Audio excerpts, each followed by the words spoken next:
ఐ5 TV news కి స్వాగతం. Bulletin లో ముందుగా హెడ్లైన్స్.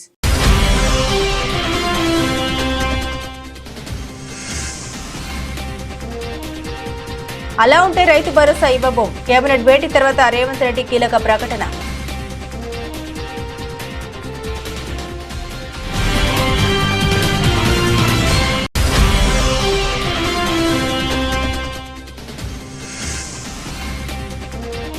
ఇంద్రకీలాద్రిపై దుర్గమ్మను దర్శించుకున్న మంత్రి ఆనం రామనారాయణ రెడ్డి. ఆలయ మర్యాదలతో ఘన స్వాగతం పలికిన ఈవో కె రామచంద్ర మోహన్.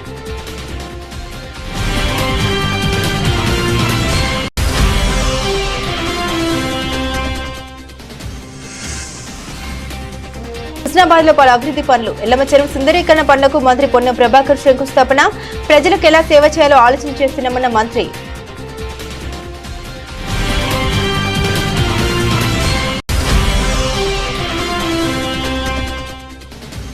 తెలంగాణ కంటే ఉమ్మడి ఆంధ్రప్రదేశ్ రాష్ట్రంలోనే బాగుండేదన్న సీఎం వ్యాఖ్యలపై స్పందించిన కేటీఆర్. సీఎం స్థాయిలో ఉండి నికృష్టపు మాటలు మాట్లాడుతున్నారని ధ్వజమెత్తిన మాజీ మంత్రి.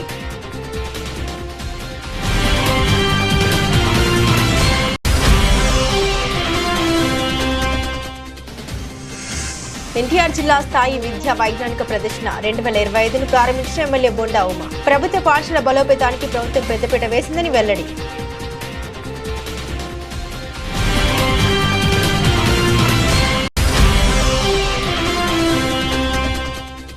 సిద్దిపేట జిల్లా కేంద్రంలోని రోడ్డు భద్రతా మాసోత్సవాలు.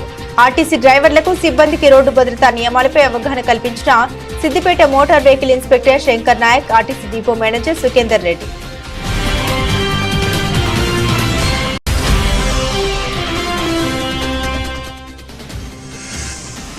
Andhra Pradesh state volunteers association AIYF ఆధ్వర్యంలో ధర్నా. ఎన్నికల వాగ్దానాల్ని అమలు చేయాలని డిమాండ్.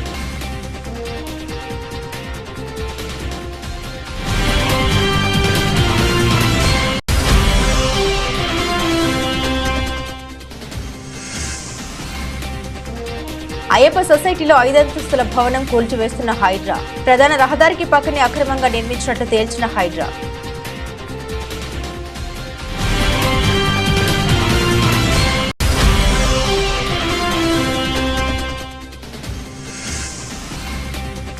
కిమ్స్ ఆసుపత్రికి రావద్దంటూ అల్లు అర్జున్ కు నోటీసులు అందజేసిన రామ్ గోపాల్ పేట పోలీసులు.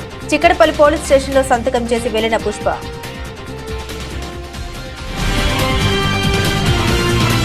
రాళ్లు, రప్పలు, గుట్టలు, రోడ్లు, పరిశ్రమలకు ఇచ్చిన భూములు, రియల్ ఎస్టేట్ వెంచర్లు కలిగిన భూములకు రైతు భరోసా ఇవ్వబోమని తెలంగాణ ముఖ్యమంత్రి రేవంత్ రెడ్డి స్పష్టం చేశారు. సచివాలయంలో సీఎం అధ్యక్షతన తెలంగాణ కేబినెట్ సమావేశం జరిగింది.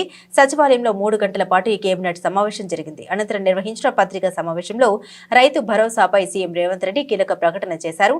స్పష్టంగా చెబుతున్నామని, వ్యవసాయ యోగ్యత లేని భూములకు మాత్రం రైతు భరోసా వర్తించదన్నారు. వ్యవసాయ భూములకు మాత్రమే ఇలాంటి షరతులు లేకుండా రైతు భరోసా ఇవ్వనున్నట్లు తెలిపారు. రైతు భరోసా కింద సంవత్సరానికి ఎకరాకు 12,000 రూపాయలు ఇస్తామన్నారు. వ్యవసాయ యోగ్యం కలిగిన భూములన్నింటికీ రైతు భరోసా కింద నిధులు ఇస్తామని స్పష్టం చేశారు రేవంత్ రెడ్డి. భూమి లేని వ్యవసాయ కుటుంబాలకు ఏడాదికి 12,000 సహాయం అందిస్తామన్నారు. భూమి లేని రైతు కుటుంబాలకు ఇందిరమ్మ ఆత్మీయ భరోసా కింద 12,000 రూపాయలు ఇవ్వాలని కేబినెట్ నిర్ణయించిందన్నారు. గతంలో పరిశ్రమలకు భూములు ఇచ్చిద్దరని లోపాల కారణంగా రైతు బంధు తీసుకున్న సందర్భాలు ఉన్నాయని, కానీ వారే ముందుకు వచ్చి వివరాలు చెప్పాలన్నారు. జనవరి 26వ తేదీ నుండి అన్ని పథకాలను అమలు చేస్తామని హామీ ఇచ్చారు రేవంత్ రెడ్డి. రైతు భరోసా కార్యక్రమంలో భాగంగా వ్యవసాయ యోగ్యమైన భూములన్నింటికి రైతు భరోసా పథకం కింద నిధులను ఇవ్వడం జరుగుతుంది. గత ప్రభుత్వం రైతు బంధు పథకంలో భాగంగా సంవత్సరానికి 10,000 ఇస్తే, మా ప్రభుత్వం ప్రజాపాలనలో రైతులందరికీ సంవత్సరానికి 12,000 రూపాయలు ఇవ్వాలని నిర్ణయం తీసుకున్నది. రైతు భరోసా కార్యక్రమంలో భాగంగా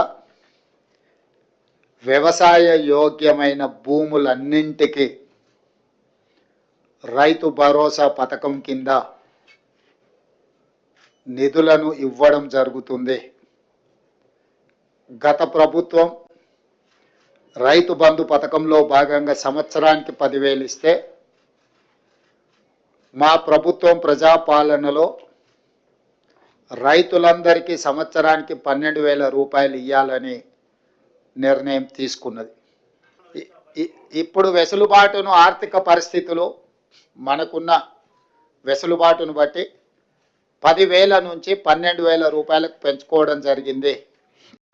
భూమి లేని వ్యవసాయ కుటుంబాలకు సంవత్సరానికి 12,000 రూపాయలు ఇందిరమ్మ ఆత్మీయ భరోసా పథకం కింద ఇవ్వాలని నిర్ణయం చేయడం జరిగింది.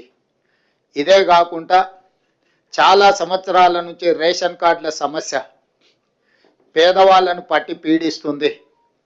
అందుకే రేషన్ కార్డు లేని అందరికీ నూతన రేషన్ కార్డులు ఇవ్వాలని కూడా ఈ మంత్రివర్గ సమావేశంలో నిర్ణయం తీసుకోవడం జరిగింది. కాబట్టి ఈ అన్ని పథకాలు జనవరి 26, 2025 నుండి ప్రారంభం కాబోతున్నాయి.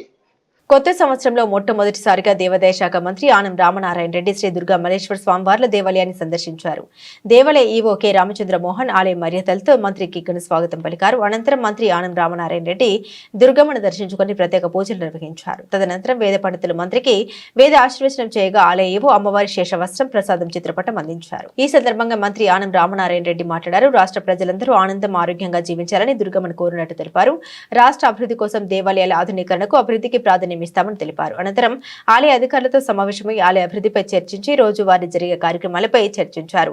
భక్తులకు మరింత సౌకర్యం అందించేందుకు అవసరమైన చర్యలు చేపట్టాలని సంబంధిత అధికారులను ఆదేశించారు. క్యూ లైన్లో ఉన్న భక్తులతో సెక్యూరిటీ సిబ్బంది మర్యాదపూర్వకంగా సమాధానమిస్తూ సజావుగా దర్శనం అయ్యేలా చర్యలు తీసుకోవాలని ఆదేశించారు. ఈ కార్యక్రమంలో మంత్రితో పాటుగా దుర్గగుడి డిప్యూటీ ఈవో ఎం రత్నరాజు, అధికారులు, స్థానాచార్యులు, వైదిక సిబ్బంది, ఆలయ సిబ్బంది పాల్గొన్నారు. సమర్థవంతంగా ప్రభుత్వాన్ని నడపడంలో కాంగ్రెస్ కు అనుభవం ఉందని, ప్రజలకు ఎలా సేవ చేయాలో ఆలోచన చేస్తున్నామని మంత్రి పొన్నం ప్రభాకర్ అన్నారు. సిద్దిపేట జిల్లా హుస్నాబాద్ లో పలు అభివృద్ధి పనులు, ఎల్లమ్మ చెరువు సుందరీకరణ పనులకు మంత్రి శంకుస్థాపన చేశారు. అంతకుముందు యాదవుల ర్యాలీలో పాల్గొని డోలు వాయించి అందరినీ ఉత్సాహపరిచారు. ఈ సందర్భంగా హుస్నాబాద్ లో పలు అభివృద్ధి పనులకు శంకుస్థాపనలు చేశారు. ఈ సందర్భంగా మంత్రి మాట్లాడుతూ రాష్ట్రంలో ఆర్థిక పరిస్థితి ఇబ్బందిగా ఉన్న రైతు భరోసా కింద గతంలో ఉన్న 10,000 రూపాయల నుండి 12,000 రూపాయలకు పెంచుతూ కేబినెట్ నిర్ణయం తీసుకుందన్నారు. హుస్నాబాద్ ప్రాంతానికి తలమానికమైనటువంటి ఎల్లమ్మ చెరువు అభివృద్ధికి సంబంధించి ఈరోజు మీ అందరి సమక్షంలో 18 కోట్ల రూపాయలు శాంక్షన్ అయి టెండర్ అయి రేపటి నుంచే పనులు ప్రారంభమయ్యే ఒక శంకుస్థాపన ఈరోజు మనం చేసుకున్నాం. ఇది భవిష్యత్తులో హుస్నాబాద్ ప్రాంతానికి పక్క ప్రాంతాల నుంచి కూడా పర్యాటకులు ఇక్కడికి వచ్చి పక్కనే గౌరవెల్లి రిజర్వాయరు, చుట్టుముట్టు కొండలు, ఈ ఎల్లమ్మ చెరువు అభివృద్ధి, హుస్నాబాద్ పట్టణం కూడా అనేక రకాలుగా అభివృద్ధి అన్ని రకాలుగా జరుగుతుందని ఆకాంక్షిస్తూ ఈ యొక్క కార్యక్రమంలో నాతో పాటు పాల్పంచుకున్నటువంటి గతంలో ఉన్నటువంటి joint collector Garima Agarwal, local bodies వారు ఒక కన్సల్టెంట్స్ సంప్రదించి ఎల్లమ్మ చెరువును అభివృద్ధి చేయాలనగానే దానికి సంబంధించి ఒక ప్రతిపాదన తయారు చేయడం, మున్సిపల్ కార్పొరేషన్ అందరి ముందట దాన్ని కొంత చూపెట్టి ఈ విధంగా ఎల్లమ్మ చెరువును అభివృద్ధి చేయాలనుకుంటున్నాం అనేటువంటి మాట మీరు ఎన్నుకున్న పట్టణ ప్రజాప్రతినిధుల ముందు ప్రదర్శించి అందరి ఆమోదం తీసుకొని దానికి వెంటనే ప్రతిపాదనలు పంపిన తొందరలోనే ఇందుకు సంబంధించి 20 కోట్ల రూపాయల 18 కోట్ల రూపాయలు దీనికి అంబేద్కర్ గారి జంక్షన్, గాంధీ జంక్షన్, అదేవిధంగా అనబేరి ప్రభాకర్ రావు గారి జంక్షన్, అక్కడ ఇంకొకటి కొండా లక్ష్మణ్ బాపూజీ జంక్షన్ పేరు మీద 4 జంక్షన్లు 50 లక్షల రూపాయలతోటి అభివృద్ధి తీసుకున్నాం. ఇప్పుడే భాగ్యరాజు గారు, శివన్న గారు అడిగినారు. ఇక్కడ ఉండబడేటువంటి ఈ జంక్షన్ కూడా డెవలప్మెంట్ చేయాలన్నారు. తప్పకుండా ఇంకో కొన్ని పట్టణంలో జంక్షన్లు గుర్తించండి. ఆ జంక్షన్లన్నింటినీ కూడా తప్పకుండా గుర్తించి పట్టణ అవసరం అభివృద్ధికి సంబంధించి పట్టణం యొక్క భౌగోళికంగా వేరే ప్రాంతాల నుంచి వచ్చేటువంటి వాళ్లకు ఆకర్షించే విధంగా ఉండే విధంగా దాన్ని తయారు చేస్తామనే మాట ఈ సందర్భంగా మనం చేస్తున్నాం. Andhra Pradesh state volunteers association AIYF ఆధ్వర్యంలో వాలంటీర్లకు న్యాయం చేయాలని ఉద్యోగాల నుండి తొలగిస్తే రోడ్డున పడే పరిస్థితి ఎదురవుతుందని వాలంటీర్లు బీఆర్టీఎస్ రోడ్డులోని ఫుడ్ జంక్షన్ వద్ద వెనుకకు నడుస్తూ నిరసన వ్యక్తం చేశారు. ఈ సందర్భంగా వాలంటీర్లు మాట్లాడారు. ముఖ్యమంత్రి చంద్రబాబు నాయుడు ఎన్నికల వాగ్దానాన్ని అమలు చేయాలని, వాలంటీర్లకు న్యాయం చేయాలని, ఉద్యోగ భద్రత కల్పించాలని, పెండింగ్ జీతాలు ఇవ్వాలని, లేకుంటే వాలంటీర్ల ఆగ్రహానికి గురికాక తప్పదని హెచ్చరించారు. ఉగాది పండుగ సందర్భంగా వాలంటీర్లకు 10,000 గౌరవ వేతనం ఇస్తామని చెప్పి అధికారంలోకి వచ్చిన సుదీర్ఘ అనుభవం కలిగిన ముఖ్యమంత్రి చంద్రబాబు నాయుడు గారు నేడు యూటర్న్ తీసుకోవడం సరికాదని, ఎన్నికల సమయంలో ఇచ్చిన హామీ మేరకు వాలంటీర్లకు న్యాయం చేయాలని, బకాయి పడ్డ జీతాలు ఇవ్వాలని, ఉద్యోగ భద్రత కల్పించాలని నిర్ణయం తీసుకోవాలని రాష్ట్ర వ్యాప్తంగా వినూత్న కార్యక్రమాలకు ఏఐవైఎఫ్ పిలుపు ఇవ్వడం జరిగిందని తెలిపారు. వరద సహాయక చర్యల్లో వినియోగించుకొని నేడు అటెండెన్స్ కూడా వేయించుకోకపోవడం బాధాకరమని అన్నారు. ముఖ్యమంత్రి గారు ఇచ్చిన హామీని నిలబెట్టుకోవాలని, లేకుంటే వాలంటీర్ల పరిస్థితి రోడ్డున పడుతుందని అన్నారు. రేవంత్ రెడ్డిపై మాజీ మంత్రి బీఆర్ఎస్ ఎమ్మెల్యే కేటీఆర్ తీవ్ర స్థాయిలో విరుచుకుపడ్డారు. తెలంగాణ భవన్లో ఏర్పాటు చేసిన మీడియా సమావేశంలో కేటీఆర్ మాట్లాడుతూ సీఎం స్థాయిలో ఉండి తెలంగాణ కంటే ఉమ్మడి ఆంధ్రప్రదేశ్ రాష్ట్రంలోనే బాగుండేదని నికృష్టపు మాటలు మాట్లాడుతున్నారని కేటీఆర్ ధ్వజమెత్తారు. వీటన్నిటికంటే నికృష్టమైన మాట నిన్న రేవంత్ రెడ్డి గారు మాట్లాడినారు. మీరే చెప్పినారు మాటలు, బోనస్ అన్నారు, ఇంకోటి అన్నారు, చాలా బోగస్ మాటలు మాట్లాడినారు. కానీ వీటన్నిటికంటే దరిద్రం, వీటన్నిటికంటే నికృష్టమైన మాట నిన్న రేవంత్ రెడ్డి గారు మాట్లాడినారు. ఇది పేపర్లో రిపోర్ట్ అయింది, దాని ప్రకారమే నేను మాట్లాడుతూ ఉన్నా. తెలంగాణ కాకుండా ఉమ్మడి ఆంధ్రప్రదేశ్లోనే బాగుండే ప్రభుత్వ ఉద్యోగులకనే ఒక నికృష్టమైన భావదారిద్రపు మాట తెలంగాణ ముఖ్యమంత్రి మాట్లాడడం అనేది ఇది నిజంగా కూడా తెలంగాణ ఆత్మగౌరవాన్ని కించపరచడమే. అసలు నీకు సిగ్గుందా? ఉద్యమంలో ఎన్నడూ రాలేదు కనీసం కలిసి, ఇవాళ సిగ్గు లేకుండా ఆ ముఖ్యమంత్రి పదవిలో కూర్చొని కూడా ఈ భావదారిద్రపు మాట మాట్లాడడానికి ఒక తెలంగాణ బిడ్డవు కదా, కనీసం రేషమని ఉండాలి కదా. ఎక్కడున్న తెలంగాణ ఎక్కడ పోయిందండి? 10 ఏళ్లలో భారతదేశానికే ఆదర్శంగా నిలబడ్డ తెలంగాణను పట్టుకొని ఉమ్మడి ఆంధ్రప్రదేశ్లోనే బాగుండే పరిస్థితులను మాట్లాడడానికి నీకు మనసెట్లు వచ్చింది? నీ రాష్ట్రాన్ని నువ్వే కించపరచడానికి నువ్వు ముఖ్యమంత్రి అనే ఇంగితం కూడా నీకు లేదా? ఆ మాత్రం సోయి కూడా లేదా అని బాధతో అడుగుతా ఉన్నా. ఒక ముఖ్యమంత్రి పదవిలో కూర్చున్నావు, అదృష్టవంతుడివి నువ్వు. ఎంత గొప్పగా మాట్లాడాలి నువ్వు నీ రాష్ట్రం గురించి, నీ ప్రభుత్వం గురించి కూడా గొప్పగా చెప్పుకోవద్దంటలేదు మేము. కానీ రాష్ట్రాన్ని చిన్నగా చేసి చూపెట్టడం అనే దౌర్భాగ్యం అనేదైతే ఉందో నిజంగా కూడా బాధాకరం. ప్రవచనాలు చెబుతున్న హోంమంత్రి అనిత నిర్వాకం గురించి టీడీపీ గెజిట్ పేపర్ ఛానల్లో కనిపిస్తున్నాయని విశాఖపట్నం జిల్లా వైఎస్ఆర్సీపీ అధ్యక్షులు గుడివాడ అమర్నాథ్ అన్నారు. గత ప్రభుత్వ హయాంలో టీటీడీలో అన్ని సమస్యలే ఉన్నట్లు లేనిపోని ఆరోపణ చేశారని, కూటమి పాలనలో హోంమంత్రి పేషి నుండి దర్శనం టికెట్లు, లడ్డూలు, బ్లాక్లు అమ్ముకుంటున్నారని ఆరోపించారు. హిందూ సాంప్రదాయాల గురించి, సనాతన ధర్మం గురించి, తిరుపతి లడ్డుల గురించి మాట్లాడిన పెద్దలు ఇప్పుడు ఏమంటారని ప్రశ్నించారు. పేకాట క్లబ్లు నడుపుతూ ప్రజలు, వ్యాపారుల దగ్గర నుండి ఎమ్మెల్యేలు, మంత్రులు నెలవారీ వసూలు చేస్తున్నారని ఆరోపించారు. రాష్ట్రంలో ఎక్కడికి వెళ్ళినా సరే జగన్మోహన్ రెడ్డి గారిని ఏకవచనంతో మాట్లాడుతూ, వైఎస్ఆర్ కాంగ్రెస్ పార్టీ నాయకుల్ని నోటుకొచ్చినట్టు మాట్లాడుతూ ప్రవచనాలు చెప్తున్నటువంటి హోంమంత్రి గారి నిర్వాహకం గురించి, వారికి సంబంధించినటువంటి గెజిట్ పేపర్లో వచ్చినటువంటి ఆర్టికల్, వాళ్ళకి సంబంధించినటువంటి గెజిట్ ఛానల్ ఏబిఎన్లో కూడా పెద్ద ఎత్తున ఆర్టికల్స్ ఉదయం నుంచి చూపిస్తూ ఉన్నారు. మా హయాంలో టీటీడీ తిరుమల తిరుపతి దేవస్థానం ఏదో ఇబ్బంది పడినట్టు ఆ ప్రాంతం అంతా కూడా, తిరుమల అంతా కూడా లేనిపోయినటువంటి ఆరోపణలు చేసి వారు చేసేటువంటి నిర్వాహకం ఏంటంటే ఉన్నటువంటి రోజుకి ఎమ్మెల్యేలకి ఒక విఐపీ లెటరు, మంత్రులు అయితే 2 విఐపీ లెటర్స్, అంటే 12 మంది వరకు వారు సిఫార్సు చేయొచ్చు, 12 మందికి దర్శనం కల్పించేటువంటి దాన్ని అమ్ముకుంటున్నారట. హోంమంత్రి గారి పేషీ నుంచి ఆ పేషీలో ఉన్నటువంటి ఒక ప్రైవేట్ ఎంప్లాయ్ జిఏడిలో వారి పిఏగా ఎన్రోల్ అయ్యి చివరికి తిరుపతి లెటర్లు అమ్ముకునేటువంటి పరిస్థితిలో ఈ రాష్ట్ర హోంమంత్రి పేషీ ఉందనంటే ఏం మాట్లాడాలి దీని గురించి? అంటే వారికి హిందూ సాంప్రదాయాల గురించి మొన్నటి వరకు మాట్లాడినటువంటి పెద్దలు, మొన్న తిరుపతి లడ్డు గురించి చేసినటువంటి ఆరోపణలు, సనాతన ధర్మం గురించి మాట్లాడినటువంటి పెద్దలు ఏం స్పందిస్తారు దీని మీద? ఇది ఒకటే కాదు, తిరుపతి లెటర్లు ఒకటే కాదు, వారి నియోజకవర్గంలో ఈ రకంగానే పేకాట క్లబ్లు నడుస్తూ ఉన్నారు. వారి నియోజకవర్గంలో ప్రజల దగ్గర నుంచి ట్యాక్సులు కలెక్ట్ చేస్తున్నారు. ట్యాక్సులు అంటే మన గవర్నమెంట్ ట్యాక్సులు కాదు, రోడ్డు భద్రతపై ప్రజలకు అవగాహన కల్పించేందుకు గాను ప్రతి సంవత్సరం జనవరి నెలలో రోడ్డు భద్రతా మాసోత్సవాలు నిర్వహిస్తున్నామని Siddipet motor vehicle inspector Shankar Naik RTC depot manager Sukhender Reddy అన్నారు. సిద్దిపేట జిల్లా కేంద్రంలోని ఆర్టీసీ బస్ డిపో ప్రాంగణంలో రోడ్డు భద్రతా మాసోత్సవాలు నిర్వహించారు. ఈ కార్యక్రమంలో Siddipet motor vehicle inspector Shankar Nayak, depot manager Sukhender Reddy పాల్గొని ఆర్టీసీ డ్రైవర్లకు, సిబ్బందికి రోడ్డు భద్రతా నియమాలపై అవగాహన కల్పించారు. ఈ సందర్భంగా వారు మాట్లాడుతూ ఆర్టీసీపై ప్రజలకు ఎంతో నమ్మకం ఉందని, ప్రజల నమ్మకానికి తగ్గట్టుగా సిబ్బంది వాహనాలు నడపాలన్నారు. ప్రతి సంవత్సరం మనము జనవరి మంత్లో ఈ రోడ్డు భద్రతా ఉత్సవాలు జరుపుకుంటాం. అందులో భాగాన్ని ప్రతి సంవత్సరం ఈ సంవత్సరం జరుపుకుంటున్నాము. ఇది మాసోత్సవాలు, అంతకుముందు వారోత్సవాలు ఉండేవి, ఇప్పుడు మాసోత్సవాలు. ఈ మంత్ మొత్తం 31st వరకు ఏదో విధంగా ఏదో ప్రోగ్రామ్ చేస్తూ ఉండాలి, ప్రజలకి అవగాహన చేస్తూ ఉండాలి, అవేర్నెస్ తీసుకొచ్చి ఒక్కరు మన వల్ల ఈ ప్రోగ్రాం వల్ల ఒక్కరు బతికినా అది ఆ పుణ్యం మనకు ఉంటుంది. అందులో మీ ఆర్టీసీ అంటే ప్రజలకు ఎంతో గౌరవం. ఎందుకంటే ఆర్టీసీ బస్సు 0% యాక్సిడెంట్, 0. కానీ అట్లని మీరు చాలామంది ర్యాష్ డ్రైవ్, డిపో మేనేజర్ అన్నట్టుగా చాలామంది ర్యాష్ డ్రైవ్ చేస్తున్నారు, నా ముందే చూశారు. ఇప్పుడు మన సంస్థ ప్రభుత్వంలో భాగ్యస్వామి, నేను మన సంస్థకి కేసులు రాస్తే ఎలా ఉంటుంది? ఎన్నోసార్లు చెప్పాను, కొంతమంది డ్రైవర్లు నాకు కూడా చెప్పాను నేను, బ్రదర్ మీరు సెల్ ఫోన్ డ్రైవింగ్ అంటే మన డిపో కాదు, నేషనల్ హైవే మీద వేరే డిపో వాళ్ళకి వాళ్ళు సెల్ ఫోన్ డ్రైవింగ్ చేసుకుంటూ నడిపారు చాలాసార్లు. నేను ఆపి వాళ్ళని నడపొద్దని చెప్పాను, ర్యాష్ డ్రైవింగ్ చేయొద్దని చెప్పాను. లక్కీగా మన సిద్దిపేట డ్రైవర్ దొరకలేదు నాకు, లేదా డిపో మేనేజర్ ఫోన్ వెళ్ళేది. సో మిత్రులారా, సోదరులారా, మీరు డెఫినెట్గా నా చెప్పేటన్నీ ఆల్మోస్ట్ మీ డిపో మేనేజర్ చెప్పారు.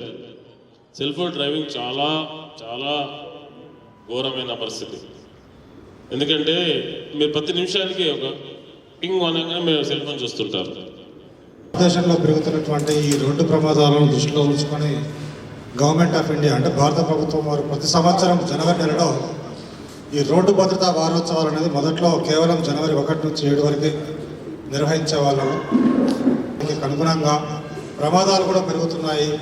అదేవిధంగా ప్రజల్లో కూడా ఇంకా విపరీతంగా ఇంకా సరైన అవగాహన రాలేదు ఈ రోడ్డు ప్రమాదాల పట్ల కానివ్వండి, ఈ వాళ్ళ యొక్క ట్రాఫిక్ నియమాల పట్ల కానివ్వండి రాలేదన్న ఉద్దేశంతో గత కొన్ని సంవత్సరాలుగా వారం రోజులు కాస్త 15 రోజులు, 10 రోజులు, ప్రస్తుతం ఒక నెల రోజులు ఈ కార్యక్రమాన్ని నిర్వహించాలని చెప్పేసి నిర్ణయించడం జరిగింది. దానిలో భాగంగానే మనం కూడా మన తెలంగాణ రాష్ట్ర ప్రభుత్వము గౌరవనీయులు మన రవాణా శాఖ మంత్రులు శ్రీ పొన్నం ప్రభాకర్ గారి ఆదేశాల మేరకు మన రాష్ట్ర రవాణా శాఖ మరియు తెలంగాణ రాష్ట్ర రోడ్డు రవాణా సంస్థ, అదేవిధంగా తెలంగాణ పోలీసు విభాగము, ఆరోగ్య విభాగము, ఎవరైతే దానికి సంబంధించిన డిపార్ట్మెంట్స్ అన్నీ ఉంటాయో వాళ్ళందరూ కూడా ఖచ్చితంగా ఈ నెల రోజులు ప్రోగ్రాం ఏర్పాటు చేయాలి. ప్రతిరోజు కార్యక్రమాన్ని తీసుకొని ప్రజల్లో ఈ ట్రాఫిక్ నియమాల పట్ల అవగాహన కల్పించాలి అనే ఉద్దేశించి ఈరోజు పొద్దున కూడా మినిస్టర్ గారు జూమ్ కాన్ఫరెన్స్ మనకు చెప్పడం జరిగింది.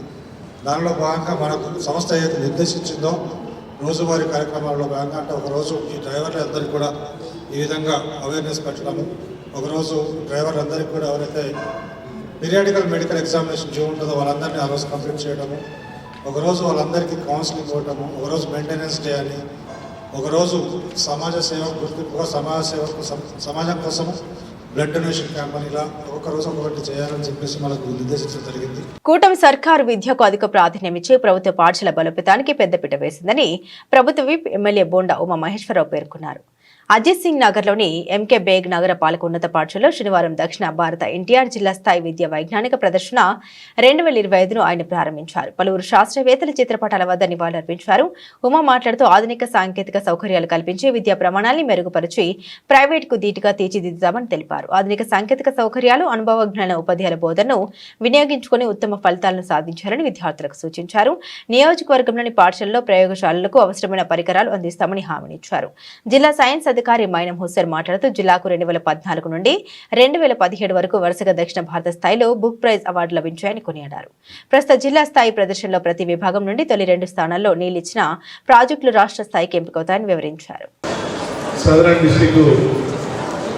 Southern states NTR district level science exhibition ఇక్కడ ఎంకేపీ స్కూల్లో జరగటం, దానికి ఎంఈఓలు, డిఈఓలు, అలాగే మన సైన్స్ ఇన్స్పెక్టర్ అధికారులు, ఇక్కడ టీచర్లు, పండగ వాతావరణంలో మన పిల్లలందరూ కూడా ఈ కార్యక్రమంలో పాల్గొనడం అభినందనీయం.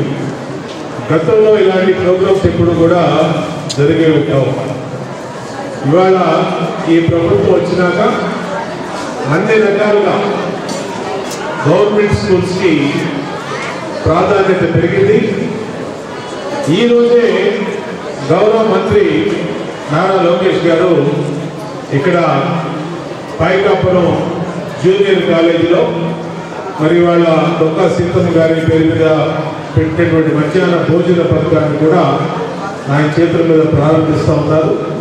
అంటే గవర్నమెంట్ స్కూల్లో చదివే పిల్లల పట్ల ప్రభుత్వం చిత్తశుద్ధి ఏంటనేది, ప్రభుత్వం యొక్క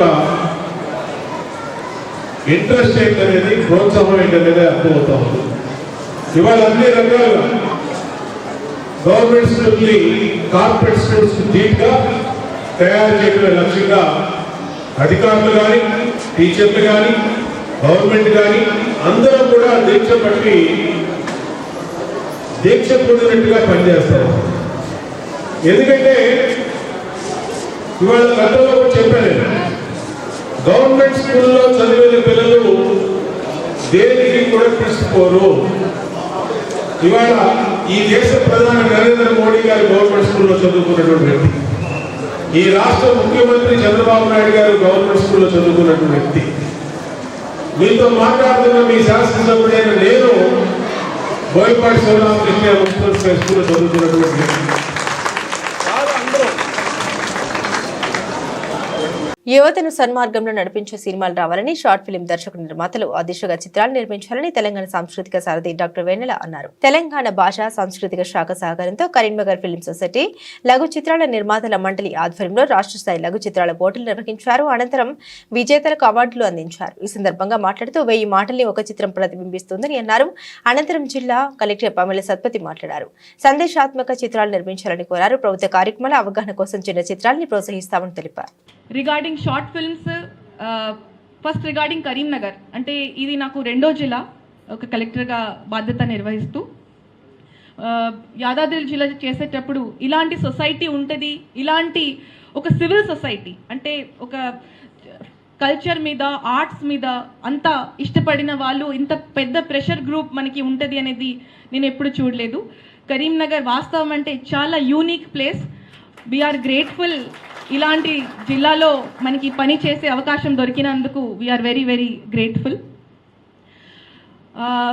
ఇక్కడ ఈ సందర్భంలో మనం ఎప్పుడు ఎలక్షన్ గురించి యాక్టివిటీస్ అయినా, లేకపోతే ఏదైనా అవగాహన కార్యక్రమం కోసమైనా, హెల్త్ రిగార్డింగ్ కానీ, న్యూట్రిషన్ రిగార్డింగ్ కానీ, ఎప్పటికీ మనము ఒక షార్ట్ ఫిల్మ్ కావాలి, టూరిజం రిలేటెడ్ అయినా అని చూస్తూ ఉంటున్నాము.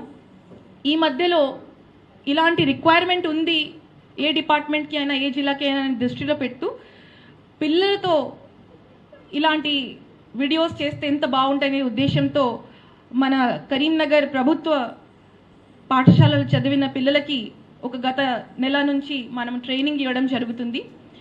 ఈరోజు చూస్తే ఎంత చక్కగా short videos 1 minute, 1.5 minute videos పిల్లలు తీసుకొని వస్తున్నారు.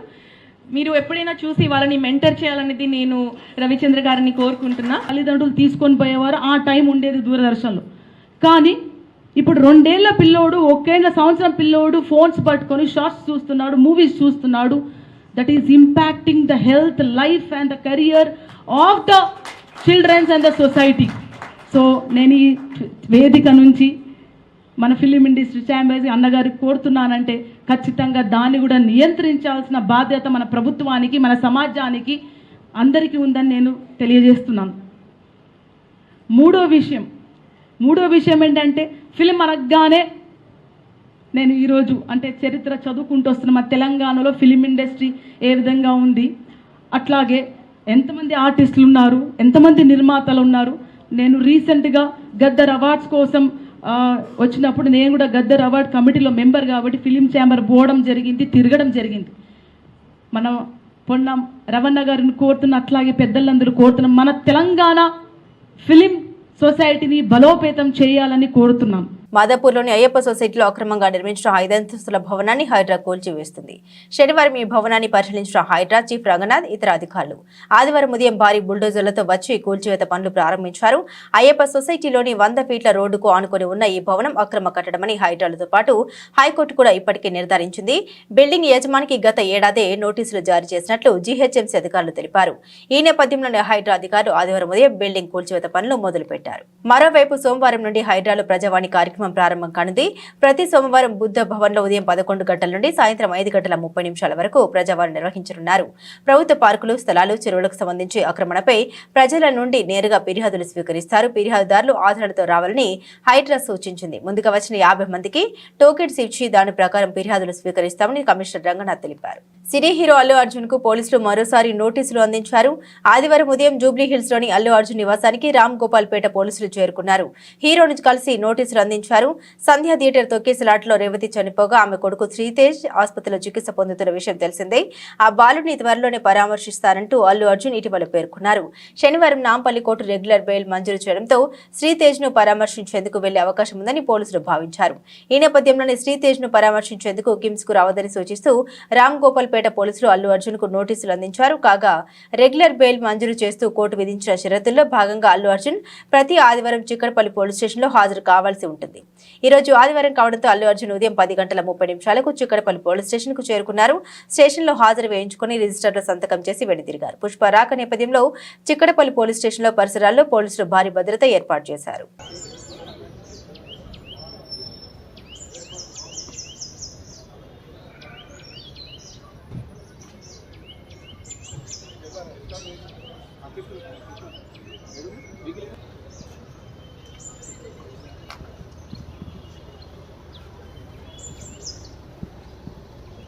బులెటిన్ ముగించే ముందు హెడ్లైన్స్ మరోసారి.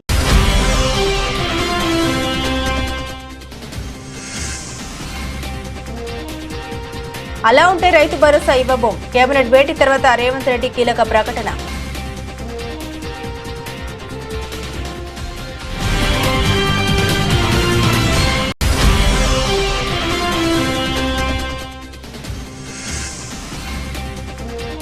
ఇంద్రకీలాద్రిపై దుర్గమ్మను దర్శించుకున్న మంత్రి ఆనం రామనారాయణ రెడ్డి. ఆలయ మర్యాదలతో ఘన స్వాగతం పలికిన ఈవో కె రామచంద్ర మోహన్.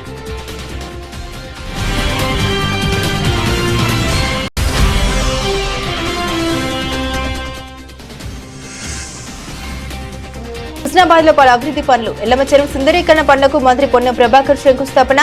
ప్రజలకు ఎలా సేవ చేయాలో ఆలోచన చేస్తున్నామన్న మంత్రి.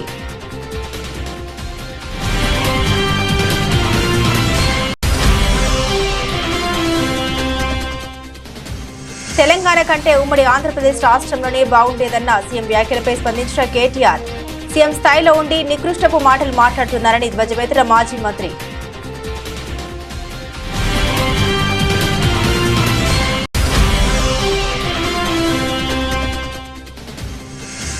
ఎన్టీఆర్ జిల్లా స్థాయి విద్యా వైజ్ఞానిక ప్రదర్శన 2025ను ప్రారంభించిన ఎమ్మెల్యే బొండా ఉమ. ప్రభుత్వ పాఠశాల బలోపేతానికి ప్రభుత్వం పెద్దపీట వేసిందని వెల్లడి.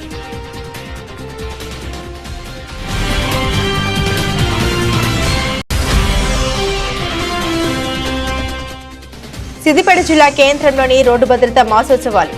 ఆర్టీసీ డ్రైవర్లకు, సిబ్బందికి రోడ్డు భద్రతా నియమాలపై అవగాహన కల్పించిన Siddipet motor vehicle inspector Shankar Naik, RTC depot manager Sukhender Reddy.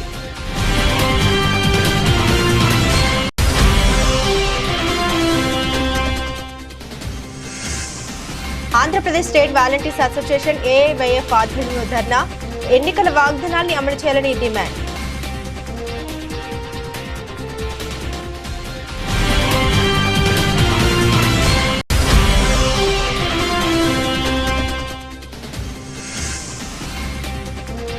Ayyappa సొసైటీలో 5 అంతస్తుల భవనం కూల్చివేస్తున్న హైడ్రా. ప్రధాన రహదారికి పక్కనే అక్రమంగా నిర్మించినట్లు తేల్చిన హైడ్రా.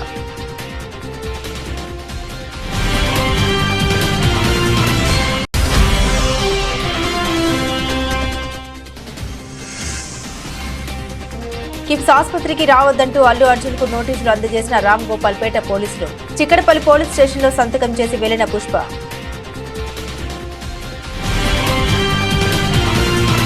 ఇవి బులెటిన్లోని విశేషాలు. తిరిగి మరో బులెటిన్తో మళ్ళీ కలుసుకుందాం. అంతవరకు సెలవు. నమస్కారం.